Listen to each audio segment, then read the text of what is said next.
হরে কৃষ্ণ, রাধে রাধে ভক্তরা। এই দেখুন, এই রাস্তায় এই প্রভু গরু চড়াচ্ছে এখানে। এই খুব রোদ, আর এই রোদে বসে বসে এই শুকনো মুড়িটা খাচ্ছিল।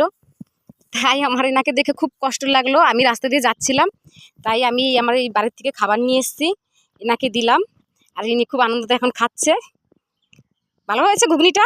তো ভালো হয়েছে, খান। বাড়ি কোথায় আপনার? ও, ছেলে মেয়ে আছে আপনার? কটা ছেলে মেয়ে? ছেলে নেই? ও, সব আলাদা না একসাথেই খায়? ও, আপনাকে দেখে তো? দেখে না? জগৎ ভরে এরকমই হচ্ছে গো প্রভু। আমরা এই যে রাস্তাঘাটে যাই না, দেখি, খুব খারাপ লাগে। কি করবো, ছেলে মেয়ে মা বাবা এত কষ্ট করে বড় করে, আর তাদেরকে দেখেই না। সকালবেলায় শুকনো মুড়ি নিয়ে এসছেন, এটাই খাচ্ছেন? সকালবেলা কি খেয়ে এসছিলেন? ও, ঠিক আছে, আপনি খান এটা।